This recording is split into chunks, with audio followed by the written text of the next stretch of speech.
आज से तकरीबन 2 हफ्ते पहले 15 मई को ब्रॉडर व्यू के अंदर मैंने आपको चाइना के मॉडर्न वॉरफेयर की कैपेबिलिटीज के बारे में बताया था और ये एक्सप्लेन करने की कोशिश की थी कि चाइना और इंडिया के दरमियान जब भी फ्यूचर में लड़ाई होगी तो उसके अंदर इंडिया क्यों हार जाएगा। एक बुनियादी वजह इसकी मैंने आपको ये बताई थी कि इनका जानी नुकसान ज़्यादा होगा, इनके सोल्जर्स ज़्यादा मरेंगे, थोड़े अरसे के अंदर ज़्यादा जानी नुकसान इनका होगा, जिस वजह से गवर्नमेंट्स के ऊपर प्रेशर आएगा, इंडिया की पोजीशन वीक होगी ग्राउंड पे और as a result victory China के पास चली जाएगी बहुत थोड़े अरसे के अंदर। बहुत ये इंटेंस और फास्ट किस्म की वॉर होगी, जल्दी जल्दी में ये सारी चीज़ें हो रही होंगी बॉर्डर्स के ऊपर।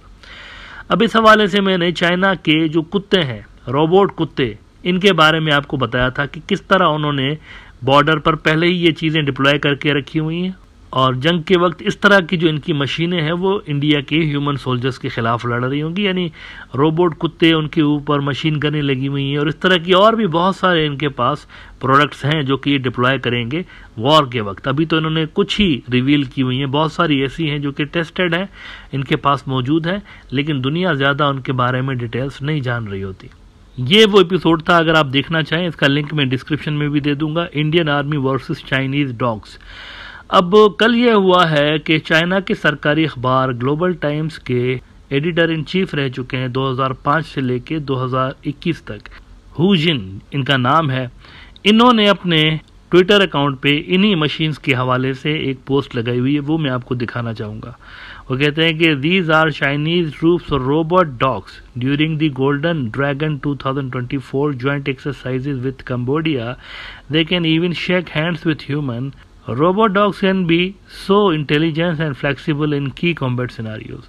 तो उन्होंने एक वीडियो भी जारी की है इन्हीं कुत्तों के हवाले से, वीडियो देख लीजिए, उसके बाद मैं आगे बात करूंगा कि किस तरह से प्रैक्टिकली ये काम करते हुए इस वीडियो के अंदर नज़र आ रहा है। कॉम्बैट मूड में है कि जहाँ पर ये जाकर और ह्यूमन सोल्जर्स पीछे हैं और ये जो रोबोट डॉग्स हैं ये आगे हैं और बहुत एक्यूरेसी के साथ ये वहाँ पर कार्रवाई करते हुए नज़र आ रहा है।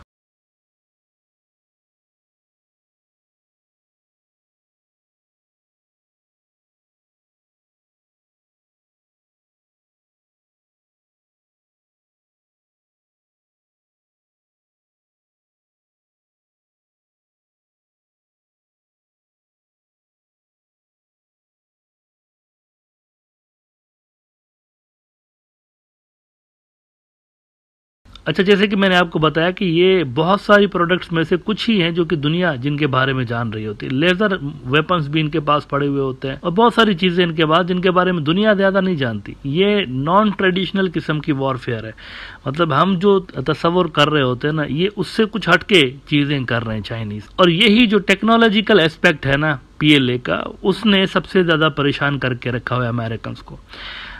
ये जो वेपन्स हैं ये फ्यूचर में डिप्लॉय नहीं होंगे, ऑलरेडी इनमें से बहुत सारे वेपन्स ऐसे हैं जो कि डिप्लॉयड हैं पहले से ही LAC के ऊपर, इंडिया के साथ जो चाइना का बॉर्डर है। यूरेशियन टाइम्स ने रिपोर्ट किया था 2022 के अंदर कि Chinese PLA deploys machine gun वील्डिंग robots near Indian border. Will robotic warriors change the battles of future. और इसमें चाइना के जो स्टाइल है वॉरफेयर का उसके बारे में उन्होंने बात करते हुए लिखा था कि the most obvious aspect is the go on endlessly. तो चलते जाओ बिना थके चलते जाओ। ह्यूमन सोल्जर्स थक जाते हैं ना, रोबोट तो नहीं थकता। Go on endlessly without rest, replacement और human casualty aspect, self evident minor issues of recharging, refueling, notwithstanding Wuhan virus was a threshold roused and mainstreamed in world discourse. तो ये रिचार्जिंग के issue और इस तरह की, वो तो मतलब इनमें सोलर बैटरीज भी लग सकती हैं, कोई और किस्म की बैटरीज भी लग सकती हैं, बैकअप इनके पास कई दिनों का, कई हफ्तों का हो सकता है इन मशीन्स के अंदर। तो ये मुस्तकिल तौर पर काम करते हुए आपको नजर आ सकती हैं और पीछे जो इनको कमांड देने वाला फौजी होगा वो पॉपकॉर्न लेकर, जैसे वीडियो गेम खेल रहा होता है ना कोई बंदा, वैसे ही वो इसको कंट्रोल कर रहा होगा। अच्छा, इसमें से बहुत सारी ऐसी हैं प्रोडक्ट्स इनकी जिनके लिए ह्यूमन इन्वॉल्वमेंट की भी ज़रूरत नहीं है, मतलब वो इसको सिर्फ मॉनिटर कर रहा होगा, ह्यूमन सोल्जर पीछे से बैठा मॉनिटर कर रहा होगा कि अगर कोई इमरजेंसी कमांड देनी पड़े तो देनी पड़े, अदरवाइज ये सारा कुछ खुद ही डिटेक्ट करके तो आर्टिफिशियल इंटेलिजेंस के जरिए खुद ही लड़ रहे होंगे।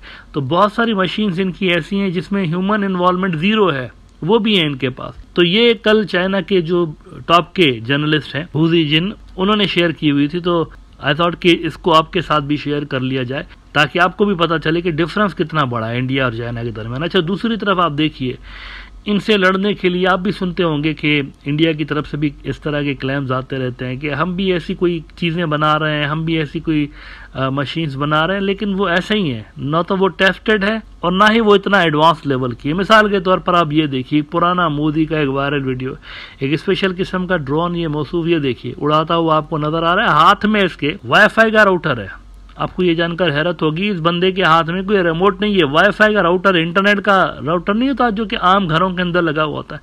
और अब इससे भी ज्यादा आपको फनी चीज बता रहा हूं कि जो ड्रोन उड़ रहा है ये मोदी नहीं उड़ा रहा, ये मोदी सिर्फ राउटर लेके खड़ा हुआ है फोटो खिंचवाने के लिए। मतलब ये साबित करने की कोशिश कर रहा है कि इसको इस तरह के ड्रोन भी उड़ाने आते हैं। लेकिन असल में अगर आप देखें तो ये पीछे ये वाला बंदा देखिए सर्किल में, ये रिमोट लेकर खड़ा हुआ है, असल में ये उड़ा रहा है। मोदी सिर्फ हाथ में ये राउटर लेकर वाईफाई का तो ड्रोन उड़ाने का नाटक कर रहा है फोटो खिंचवाने के लिए। और इससे भी ज्यादा मुझे इंटरेस्टिंग पीछे वाले भाई साहब की ओवर एक्टिंग नजर आई। आप देखिए कैसा इनकी आंखों में, देखिए जरा एक्टिंग के जोहर देखिए। मोदी को भी इसने टक्कर दी हुई है, हालांकि इसको पता है मोदी हाथ में वाईफाई का राउटर लेकर नौटंकी दिखा रहा है, लेकिन फिर भी आप देखिए लगे हुए हैं भाई साहब।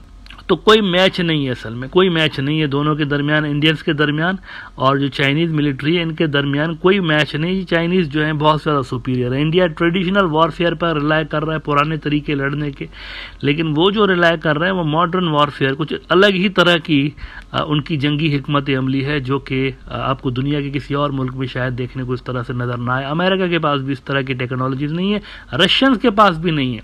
पिछले दिनों ये जो पुतिन साहब आए थे चाइना, तो इन्होंने दौरा किया था मिलिट्री टेक्नोलॉजी के हवाले से चाइना की top university Harbin institute of technology का। तो ये असल में पुतिन इसलिए दौरे कर रहा है इस तरह की क्योंकि वो टेक्नोलॉजी चाहता है चाइना से। बहुत सारी चीज़ें ऐसी हैं जिसमें चाइना दुनिया में सबसे आगे है जंगी टेक्नोलॉजीज के एतबार से, तो पुतिन चाहता है कि इनके साथ भी वो टेक्नोलॉजीज शेयर की जाएं। अच्छा, आखिर में ताइवान के हवाले से आपको थोड़ी सी अपडेट दे देता हूं। ताइवान, आपको याद होगा उनका जो नया प्रेसिडेंट आया इलेक्ट होके, तो उसने पहला जो अपना खिताब किया उसमें खूब चाइना के खिलाफ उसने बुरा भला बोला चाइना को, और एक प्रो वेस्टर्न लाइन उन्होंने अडॉप्ट की पहले खिताब के अंदर जो कि उन्होंने ताइवान के लोगों से किया। इसके जवाब में चाइना ने एक बड़ी भारी भरकम किस्म की वहां पर वॉर एक्सरसाइज की, और उसमें जो डिप्लॉयमेंट का पैटर्न था वो ताइवान के इन्वेजन का पैटर्न था। और ये जो एक्सरसाइज थी इनका नाम था स्ट्रॉन्ग पनिशमेंट। अब इसके जवाब में हुआ यह है फिर कि सॉरी करके ताइवान का वो जो प्रेसिडेंट है नया, उसने सॉरी करते हुए कहा है कि मैं तो रिकन्सिलिएशन के लिए तैयार हूं, मेरा तो ये ऐसा कोई इंटेंशन ही नहीं थी। चाइनीज जो है उनके साथ तो हम बड़ा पीस के साथ रहना चाहते हैं और रिकन्सिलिएशन के लिए तैयार हैं। ये इंपॉर्टेंट बात है। तो पैटर्न कुछ यूं है कि चाइना ने 2 दर्जन तकरीबन अपने जो जंगी जहाज हैं वो ताइवान के इर्द गिर्द डिप्लॉय किए हुए थे और बहुत सारे एयरक्राफ्ट भी डिप्लॉय किए हुए थे। बिजनेस स्टैंडर्ड ने रिपोर्ट किया कि Taiwan detects Chinese military aircraft vessels encircling nation, और उसके बाद लेकिन फिर ये हुआ कि अरब न्यूज ने रिपोर्ट किया कि Taiwan president says open to working with China on peace. उसने सॉरी करके कहा कि हम तो रिकन्सिलिएशन के लिए तैयार हैं और अमन के लिए आपके साथ काम करने को तैयार है। लेकिन अमेरिका को मिर्चें लग गई और अमेरिकन को लगा कि ताइवान वाले जो हैं ये तो सहम गए, ये तो डर गए और पता नहीं ये कहीं उनके साथ ना मिल जाएं चाइना वालों के साथ। तो फौरी तौर पर हुआ यह है कि अमेरिकन जो टॉप के डिप्लोमेट्स हैं वो पहुंच गए। चाइना की जो ही वॉर एक्सरसाइजेज खत्म हुई तो टॉप के अमेरिकी डिप्लोमेट्स पहुंच गए वहां पर ताइवान के अंदर, उनका हौसला बढ़ाने के लिए और उनको उम्मीद दिलाने के लिए कि हम आपके साथ खड़े हुए हैं। इंडिया टीवी ने रिपोर्ट किया कि US lawmakers arrive in Taiwan despite China wants America to stay out, president Lai thanks Biden for support. लेकिन हकीकत यह है कि अमेरिका जो है उनके पास लॉजिस्टिक्स के मसाइल हैं और बहुत सारे मसाइल हैं, वो ताइवान के एज सच कोई हेल्प कर नहीं सकते। ताइवान के लिए फिजिबल ऑप्शन यही है जो कि उनको चाइना ऑफर कर रहा है कि आप पीसफुली हमारे साथ रीयूनिफिकेशन की बात करें और खुद को वेस्टर्न इन्फ्लुएंस से दूर रखें।